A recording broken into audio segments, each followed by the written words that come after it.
welcome you all to this Arctic Circle virtual broadcast, which is dedicated to the new Arctic Future Awards.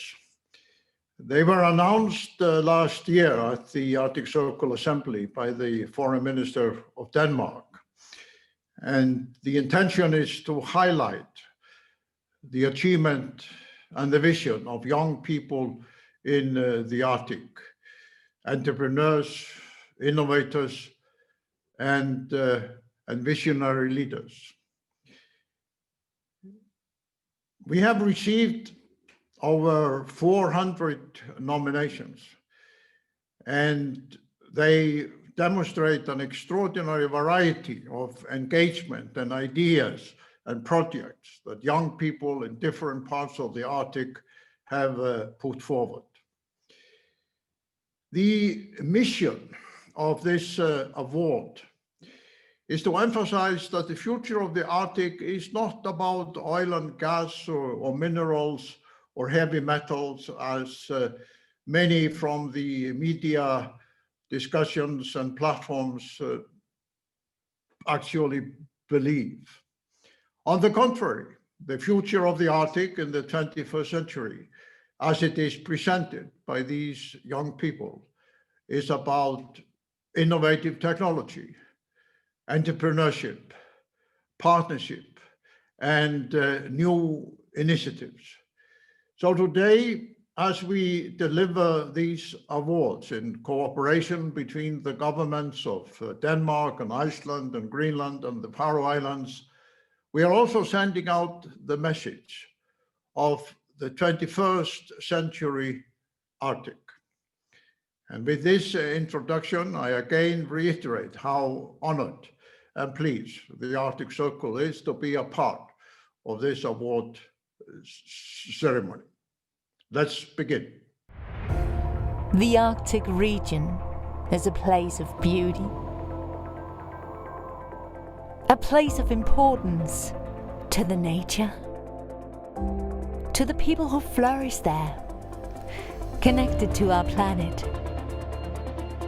In a fast-changing world with challenges and opportunities, the youth is the key to collaboration across the Arctic.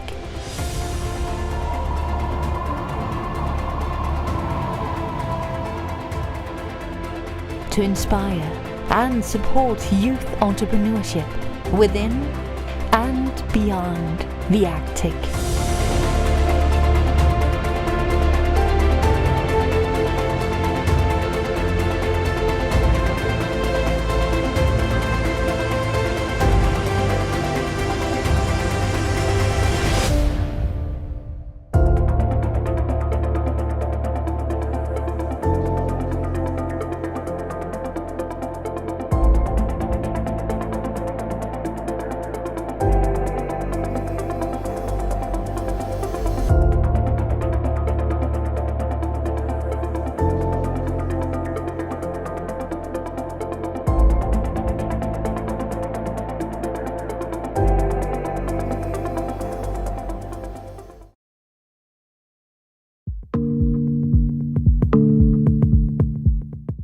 Welcome to the award show of the Arctic Future Challenge. Since the launch in May, 432 young entrepreneurs from all across the Arctic have been nominated in one of the three categories of the competition. No doubt that the key to future development in the Arctic lies in the hands of the youth.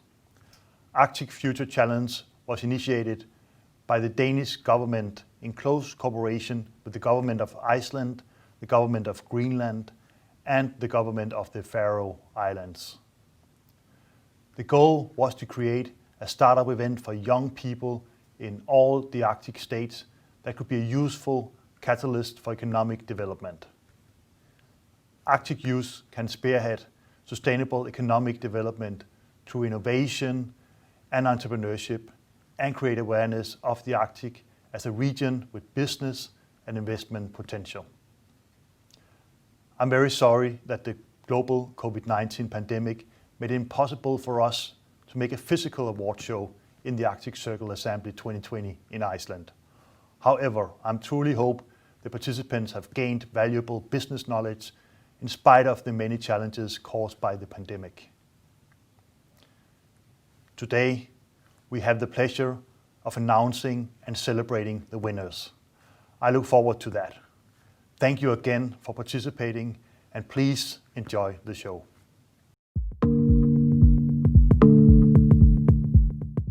Hi, my name is Tina Lynge-Smith and I'm one of the North Star Explorers in Greenland.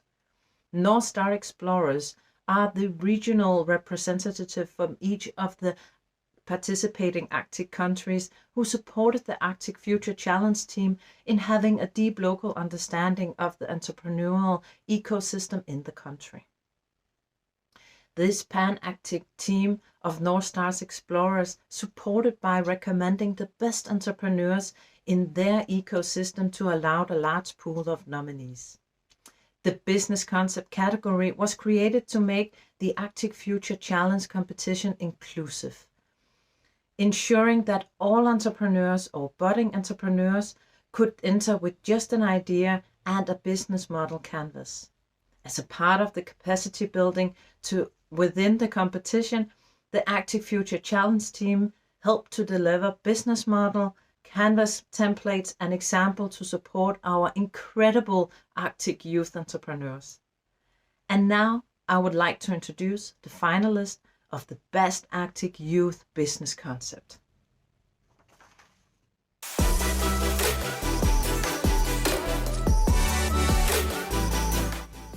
Arctic Escapes, Greenland. The company believes in providing a part of our culture, alongside with adventure experiences outside of Maniitsoq to the rest of the world. Brawl Gaming, Sweden. Brawl Gaming offers an esports platform where gamers with an age of at least 18 can play in a safe and automated way with a chance of earning real money. Vector, Russia. Small motor skills development studio Vector focuses on child developer servants, learning ability and stress tolerance. Aurora Heat, Canada. Aurora Heat was founded in 2015 to offer long-lasting, reusable and sustainably sourced fur warmers to people in North America. Bear Aware, United States. Tracking application to record wildlife in Alaska. Styrit, Iceland. Styrit aims to use data from satellite to analyze and understand behavior at sea, whilst combining incident reports to create risk and incident profiles for vessel owners and insurance companies.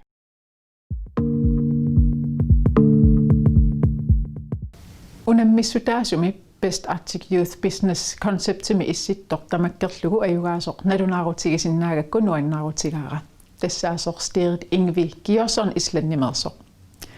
Unammisutaasuni tassan inuusuttut sulilluartut 87-siusimapput. Tamarmik niguarnissamut immikkuullarисsunik isumassarsiaqarput.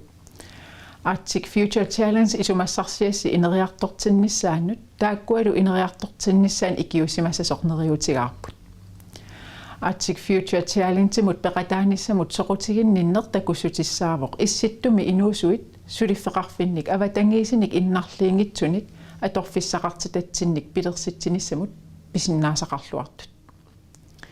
Inuusuit nutaaliorsinnaanerulernissaasa tapersersuiffiginissaat inuusuit ilinniarnerannut ilaalluinnartuuvoq. Taamatullu unammisittisoqarnera isumassarsiap annertunerulernissaata aallartinnissaa periarfissaqartilerpaa. Arctic Future Challenge aallarniutaaginnassa sorneriutigaara. Issittumilu suliffeqarfinnik avatangiisinik innarliingitsunik pilersitsinnissamut inuusuttut ilisimasaqalersimassasut neriutigalugu. Peqataasunut tamanut qoyaqqippunga.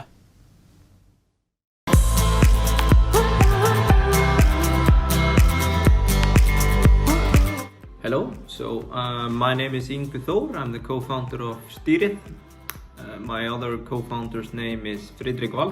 He's an engineer and he sends his best regards. On behalf of both of us, we want to say a huge thank you to the Arctic Future Challenge for this fun ride that we took part in, and to all of those that supported us and gave us a vote in the competition. We're working hard on making the web application that we started with almost 8 months ago become better every day. So hopefully you can just join us and follow along after the challenge finishes. So yeah, thank you very much and cheers.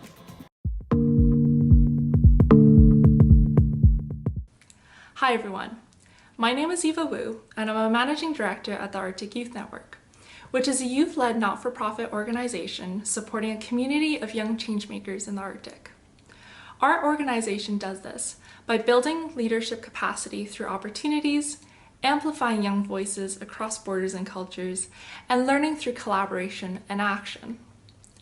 Our network of over 500 members spans all Arctic regions and provides a platform in which diverse experiences and histories can grow collectively.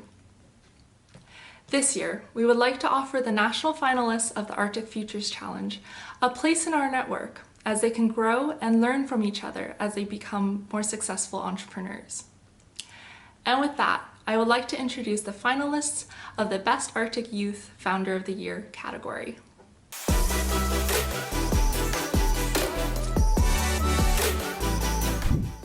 Frederick Johansson, Sweden. Frederick is the founder of Brawl Gaming, which is an esports platform where gamers with an age of at least 18 can play in a safe and automated way with the chance of earning real money. Niklas Bjerkely, Greenland. Niklas is a founder of Greenland, the greenhouse, the first large-scale indoor farm in the Arctic that is using hydroponics. Ivan Popov, Russia, co-founder and CMO of Nexus Intuitive Technologies Inc., USA, working on projects such as Nexus Surgical Robotic Assistance System and Jarrah the Pill Case. Karina Sandoval, United States. Karina has over 15 years of experience working for international organizations and the corporate sector of Latin America, United States of America, and Europe. Aralheidur Reinsdóttir, Iceland. Aralheidur is the founder of LearnCove, which provides innovative skill-based educational platform for independent educators. Charlotte Sophie Holcamp and Kylie Taylor, Canada. Charlotte and Kylie are founders of Tundra North Tours that provides visitors from all over the world with authentic experiences of the culture and atmosphere of Canada's north. Andreas K. Jelle, Norway. Andreas is the founder of Trevarfabrikken, which houses rooms, a bar, venue, restaurant, meeting rooms, and a cafe. I am very pleased to announce the regional winner in the category of Arctic Youth Founder of the Year. The winner is Aðalheiður Hreinsdóttir of LearnCove from Iceland. I offer my congratulations to you, as well as my greetings to all the finalists. With your innovative ideas and entrepreneurial spirit, you are contributing to building sustainable economic growth and prosperity in the Arctic region. I encourage you all to keep up the good work.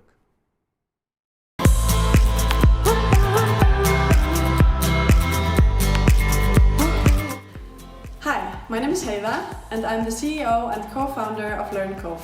It's an honor to be chosen the Founder of the Year in the Arctic Future Challenge. It's been really inspiring getting to know the other startups and the enthusiastic people behind them. I want to start off by thanking my team for all the work they've been putting into LearnCove and my family for their support. We started off building LearnCove because having more than 20 students in a classroom, teachers don't really have the time or resources to meet the individual needs of their students.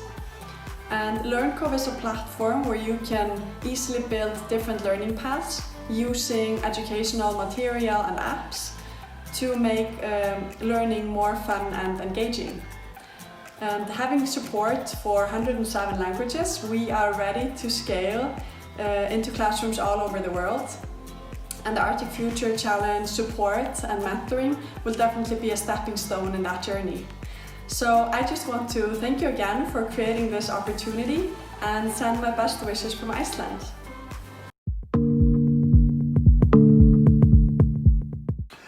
Hello everyone, my name is Duncan Phillips. I'm a Vice President at MyTax, a Canadian national not-for-profit organisation that has designed and delivered research and training programs in Canada since 1999. Working with numerous universities and colleges, thousands of companies and federal, provincial and territorial governments, we build partnerships that support industrial and social innovation in Canada. MyTax funded research helps strengthen connections, improve economic performance and create jobs. Over the past 21 years, we've supported more than 20,000 research projects, trained more than 33,000 students and postdoctoral career skills participants, and supported more than 3,600 international research collaborations. The Arctic Future Challenge is not only an exciting and relevant innovation and entrepreneurship competition, it actively encourages, supports and mentors startup and early stage companies developing unique products and services. So as you can imagine, partnering with the competition was a no-brainer for us.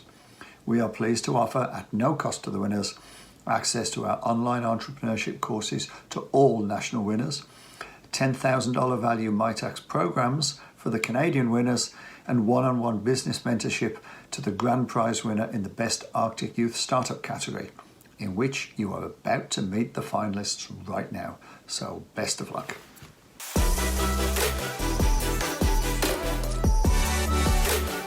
Jara AI, Russia.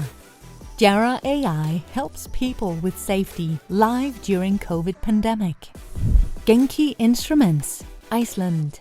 Genki Instruments is a Reykjavik-based technology company founded in 2015 that develops products on the intersection of technology and design with the mission of making technology feel natural.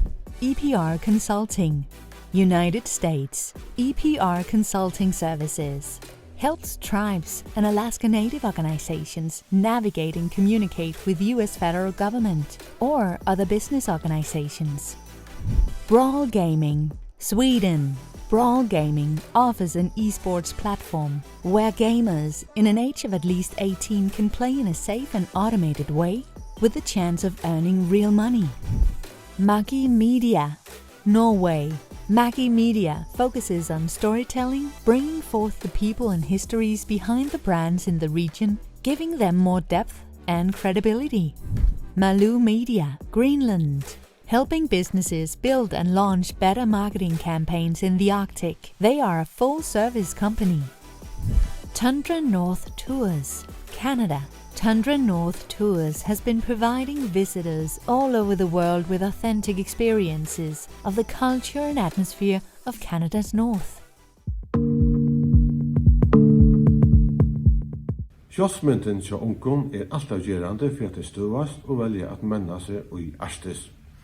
Og da styrkja sjálfsmyndina tørvar okkum nudjar í verksetara fyrirtøkur som teikon hava som fyrirmyndir og spegla seg í. Fyrirtøkur som brøta halt upp nudjum som mitt i verene her som der og som skapar vörur som viðkomandi allan heimen. Ein slik vinnara fyrirtøkan. Hon samvanar list, rørsler og takne og gjevur tónleiki allan heimen og ein nudja dimensjon. Vinnari íslenska Genki Instruments. Til hammingu, hjartaliga lukku, congratulations.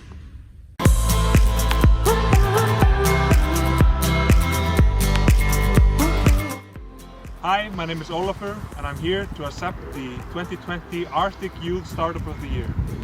So, like I said, my name is Ólafur and I'm the CEO of Genki Instruments.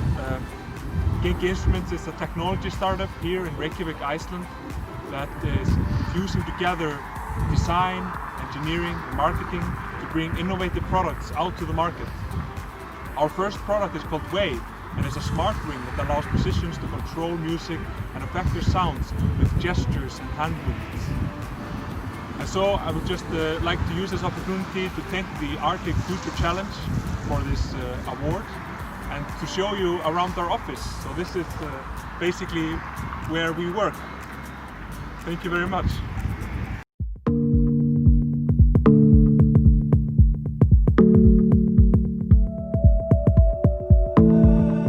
Hello everyone.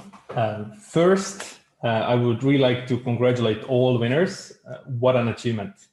You truly have proved that innovation can happen anywhere and at any time. Thank you so much for your hard work and for lifting up the Arctic Circle startup ecosystem in general. I would also like to thank Ásdís Ólafsdóttir for the honor of allowing me to jump in to moderate this panel discussion now with all the winners at the last minute.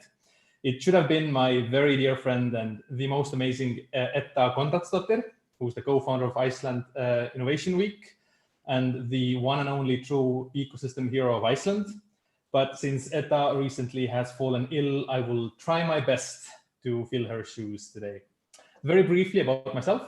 My name is Runno Allikivi, and I'm the head of Nordics at Funderbeam, the global investment and trading marketplace for growth companies, where we connect ambitious companies with smart capital and create unique liquidity for the investors in these early stage companies.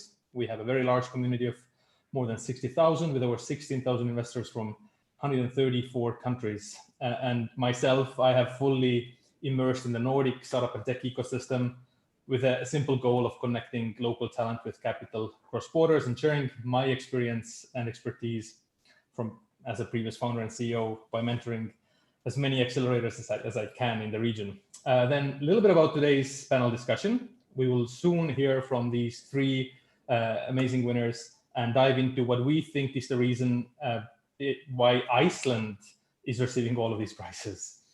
What is it in Iceland that facilitates startups and young entrepreneurs? What can governments do to support more? What can the founders do themselves, or what they wish that could be better? And can Iceland inspire other smaller places such as Greenland and Faroe Islands? And if there is a way to collaborate more closely with other Arctic actors? Moving on, I would really like to introduce the panelists. Ólafur from LearnCove, Yngvi from Stýrið, Ólafur from Genki Instruments. We're also very honored to have Mr. Jacob Espotsen joining our discussion. Mr. Espotsen has spent his entire career serving the administration in the government of Greenland, starting as a legal advisor in the Ministry of Fisheries, Hunting and Agriculture, then joined the government's diplomatic service in 2011 and has served the Greenland representation in the EU in Brussels from 2011 to 2013.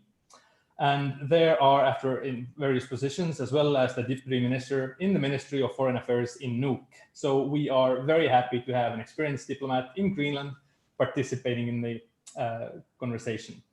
Jumping in, Ólafur, LearnCove, what an amazing, first congratulations, and what an amazing product. Would you please tell us a little bit about yourself and how the idea came to life of creating LearnCove? Mm-hmm. Yes, so we actually started off back in 2016, and we started off actually with a product that was based on collecting progress data from different apps, so that the teacher could use more diverse tools when they were teaching, because it was taking a long time for them to actually gather all the data from different directions to be able to use it as part of the assessment. And kind of the end goal of using those apps was to give the teachers a better way to engage their students and create different options of kind of showing or teaching the students. But we did actually run into a few hurdles on the way. And we realized that we needed a more holistic approach actually to teach, to kind of help the teacher. So we actually moved over to not only collecting data from the apps, but we are also a platform where the teacher can kind of connect it with their curriculum in the school, and they can search for ideas about how they can use these tools and how they can use different approaches to teach. So it's both teacher sharing with other teachers, but also it's also apps and other things that you can use for teaching. I think it's incredible and clearly deserves recognition. In the light of what's happening in the world, digital learning platforms have recently taken a major leap forward in almost really everywhere around the world. Compared to other global ed tech giants like Coursera or Udemy, which all seem to focus on this one size fits all, where I'm learning the content that's being provided for everybody who's interested in a topic. What do you think, in the case of LearnCove, how will the future look like where the content is tailored specific to the student, not one size fits all. Exactly. So yeah, it is something that I guess most people are aware of now, that the same approach doesn't work for all types of students. And these partners that you mentioned, Coursera, Udemy, and Code Academy, they also always provide content and try to target kind of the biggest part of the mass, which means that there's always a small part that is left out. And I also think today equality is something that most people are quite aware of. It's not fair to only be serving some part of the classroom or some part of the students. So I definitely think that these type of platforms are never going to replace the teacher. We always need the teacher to actually be the one navigating for the students. And that's kind of the angle that we've been taking, that we are kind of supporting the teacher to be able to serve the content that each student needs. That is very exciting. I mean, you clearly have been very successful in launching the product in Iceland. How easy or difficult it is now for you to take this and scale, like you said in the video? Do other Arctic countries, for example, have to reinvent the cycle and create something similar themselves, or is it plug and play and you can just go and help everybody around us? Yeah, so actually, since it is an online platform, that makes it easy for us to kind of scale into other markets. So it is in a way a plug and play thing, because you can already use the platform wherever you are in the world. And I guess the biggest hurdle for us has been that you have to get to know these new markets and kind of have the kind of correct connections. And that's something that, for example, the Arctic Future Challenge can kind of assist us with connecting these dots.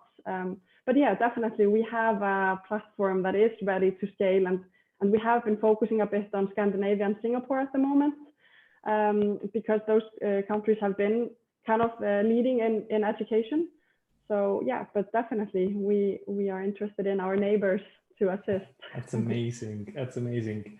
Yngvi, you created Styrið, and your story began as being really, brought up in the maritime yourself. Could you tell us how your idea came to life and how did you build the company based on that experience?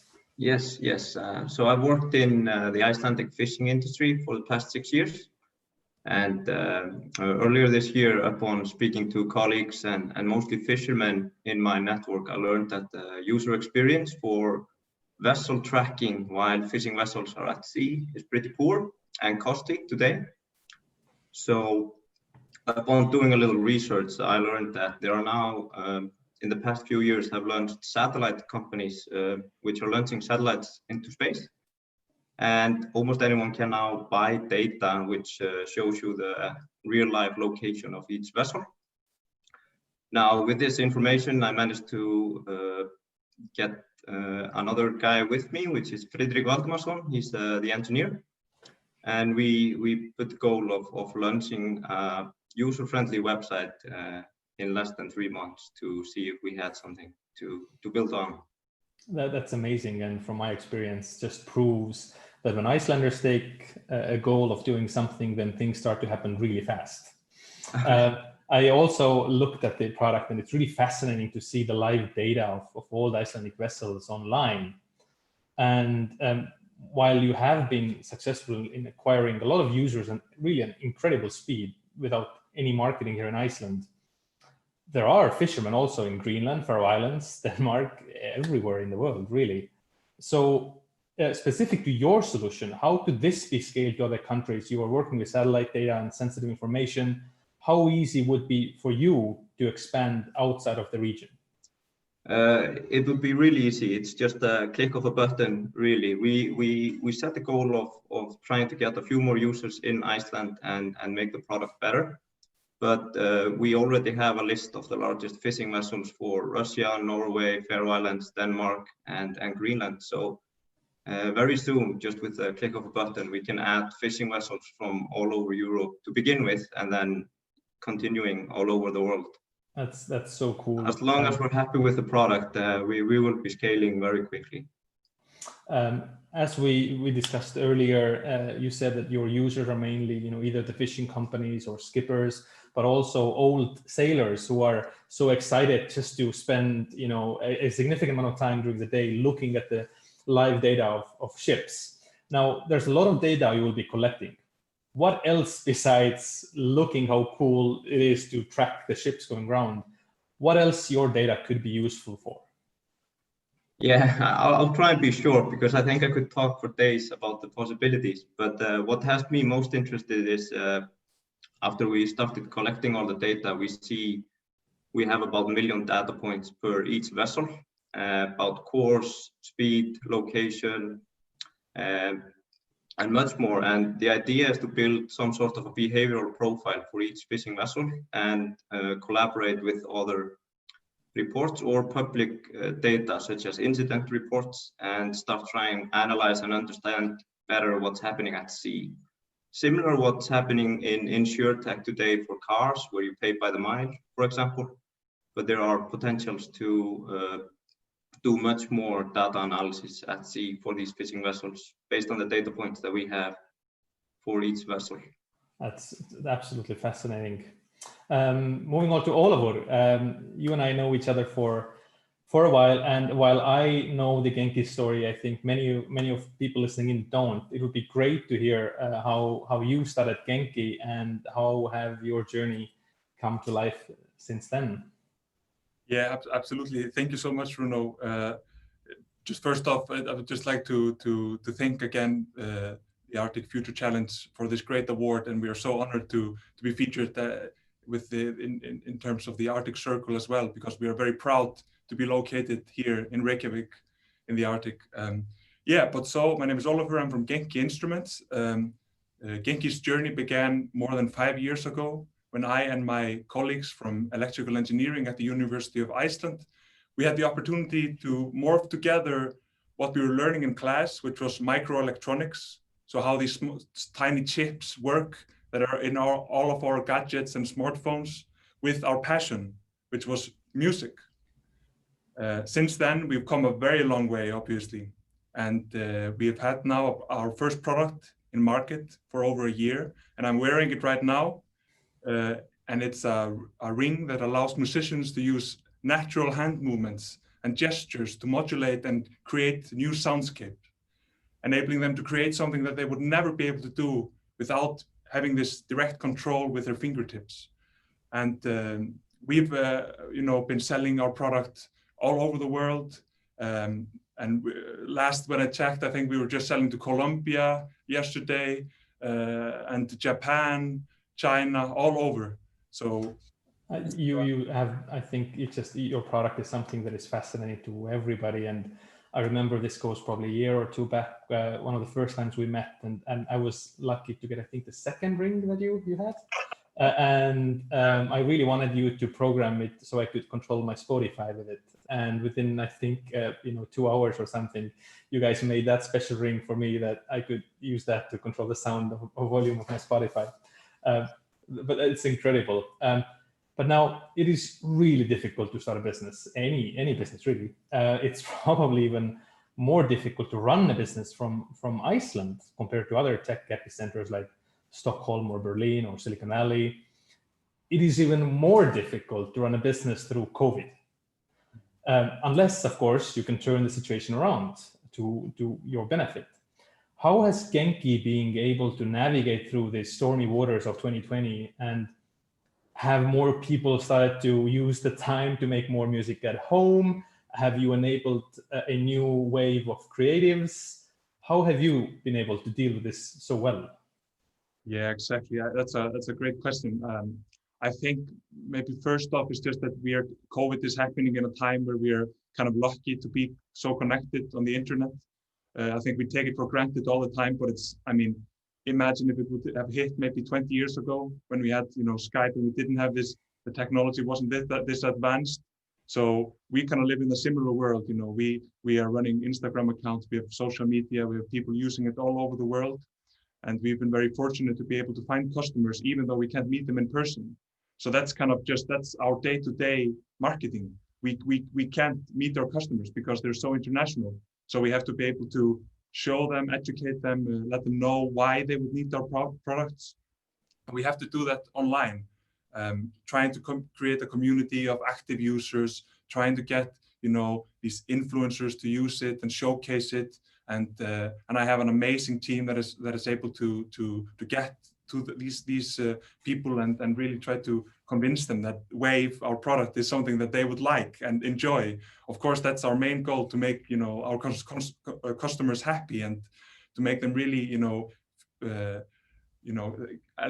them to create something that they would never be able to do otherwise. No, we have Ólafur and Ingvi who are just getting started in Iceland and ready to scale. Genki has already been used in participation of competitions around the world, and in the Nordics specifically, in front of 20,000 people in Helsinki at Slush, or 8,000 people at Tech Barbecue, and Great Business Cup in Denmark, just to name a few, really. Learning from your experience as an Icelandic founder, how to stand out, how to make connections and grow into larger ecosystems on the global market. Does Iceland have something or someone that makes this ecosystem stronger here than somewhere else?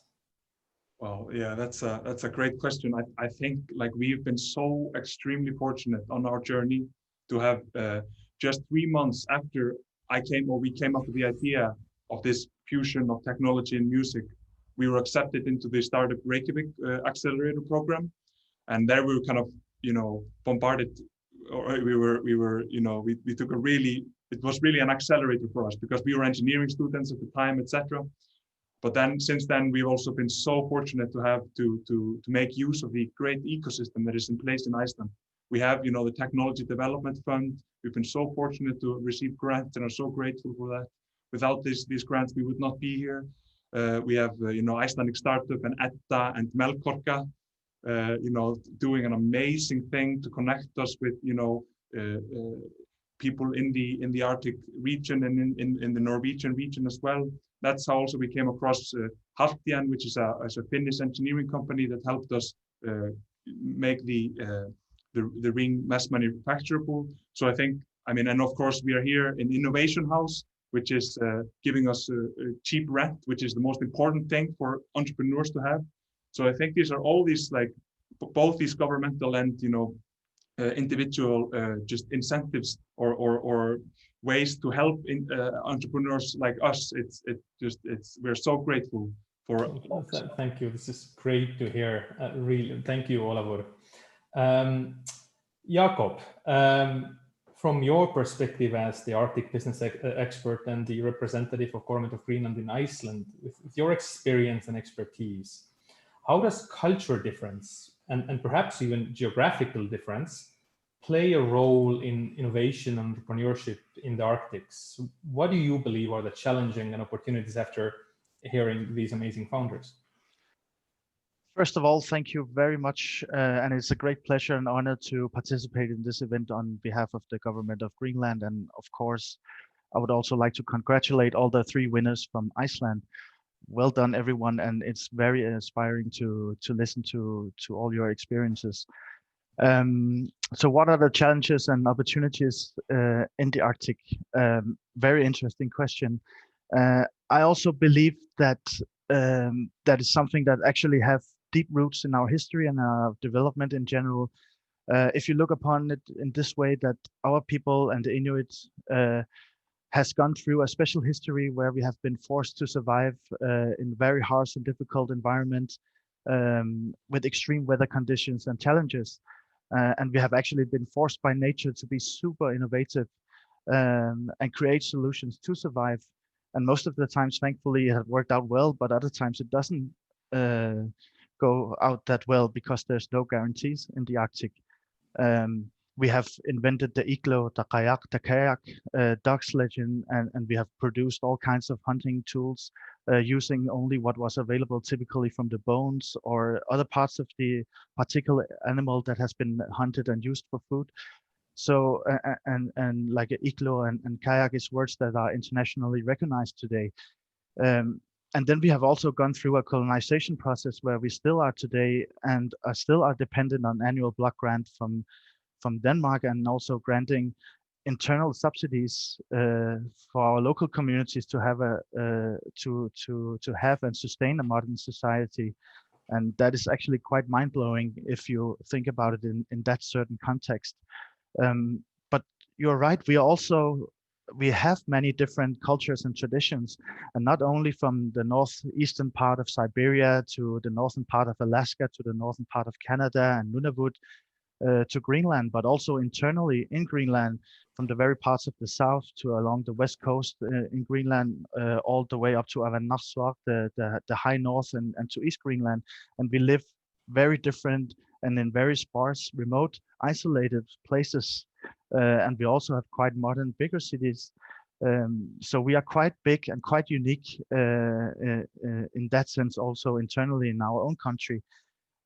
We have no infrastructure connecting the cities or settlements. We have to sail, we have to fly, or even use the dog sledging if possible. And also you can say climate change is changing both our cultural heritage and our society in many ways.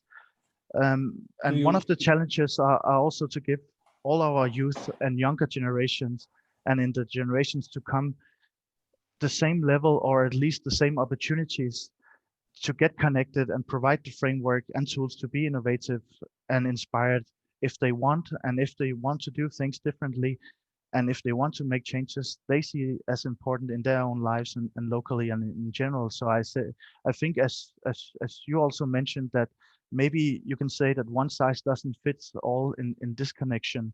So we always talk about connectivity. It has also been mentioned by some of the winners. We talk about it in the settings of the Arctic Council and the Nordic Council of Ministers, in the West Nordic Council. So if you can get people connected to high-speed internet, that is absolutely something that will be beneficial for the local population and be very positive, because we also want to develop and be a part of the modern and globalized world. So I think that's a brilliant focus area that needs to be addressed and also carried out, not just only talks. And I think that was also what some of the winners highlighted here. That's yes, absolutely. Also, what you mentioned is, having a geographical and cultural differences in like necessity often creates solutions or at least new ideas. And out of necessity, sometimes the best ideas come forth, like our founders have shared here today as well. Specific to where we are from and where we get started, you as being the representative of the government of Greenland in Iceland, it probably gives you a very specific perspective for drawing a parallel between the two countries. What do you think Greenland could learn from Iceland and vice versa? What could Iceland and maybe the rest of the Arctic Circle learn from Greenland?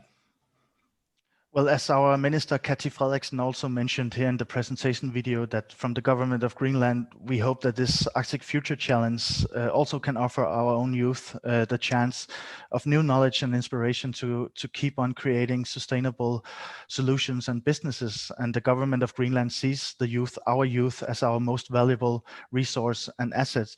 And a very important part of our education is to support our youth to be innovative. And I believe that Greenland can learn a lot from Iceland in that sense. I mean, if it is shown today, if you Google or search on the internet and put the words Iceland and innovation, you get pages after pages up front in you, and that's quite an achievement. And I know also the government of Iceland has put a lot of emphasis and resources in innovation, and I'm sure we can get inspired of that in a lot of ways. And also, as was just mentioned, that Iceland and many other societies are very well connected with infrastructure in all matters. But this could maybe also be an encouragement for Icelanders and other Scandinavians to get in touch with the young people in Greenland and to see and together they can foster innovative solutions that actually can be used in a good way in the high north as well. So cooperation across our boundaries, I think, is a key word, definitely. Thank you. Now, a question to all of you panelists: where do you think, based on your expertise and your experience, where should innovation and entrepreneurship start? Is it something that should be already incorporated in the educational school system from very early on? or is it something we sort of have to learn through life? How do you see where should innovation and entrepreneurship begin? Well, from my perspective, I don't know if it's maybe because I'm in the educational area, so I've been kind of living in there, but I would definitely imagine that it would be helpful if all the, when you are in school, that you already start learning about what this is, so you know that this is a path that is an option. So yeah, I would definitely say that would be helpful, even though you will probably never get the full package without experiencing it, but you will have to start somewhere. So it's good to do, I mean, we all do it, learn by doing, but it's also do by learning.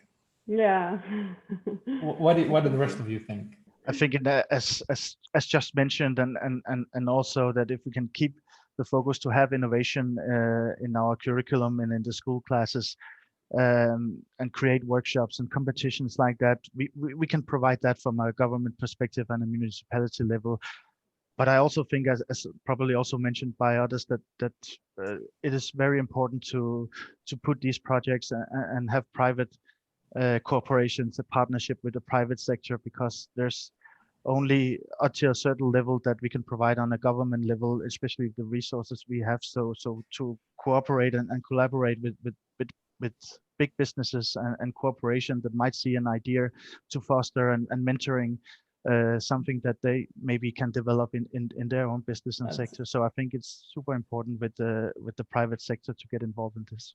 I think these are very, very good points, and that actually leads to the other question is, what are the challenges young people face when they're starting and growing a company in the Arctics? For small countries like Iceland and Faroe Islands or Greenland, for example, we have different challenges here than in other Nordic countries. My entrepreneur path started in Sweden, where you are open to a lot of resources. Well, it might not be the same here.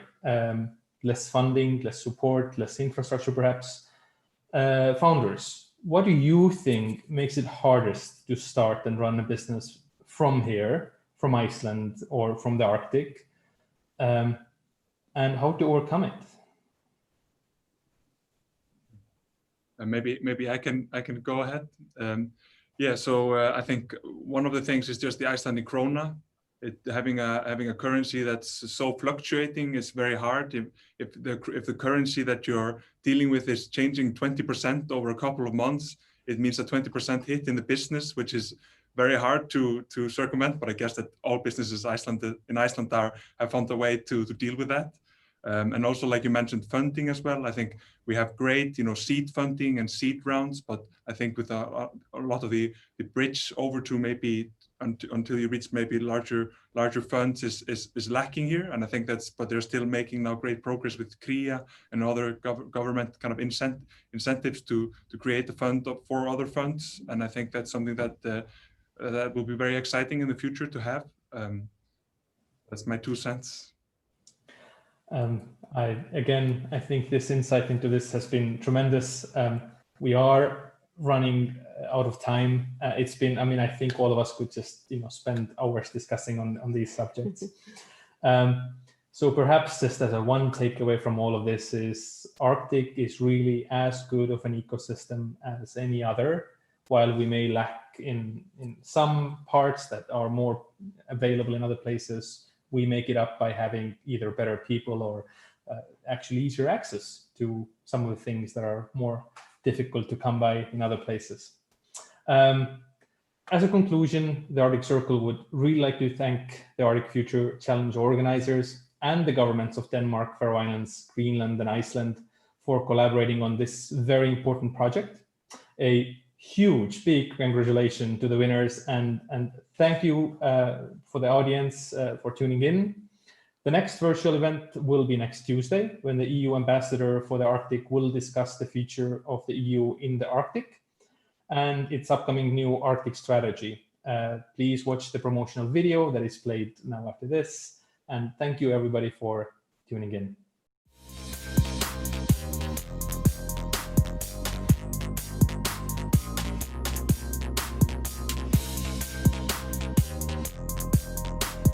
There is a need for an update. If we lose Arctic, we lose the world.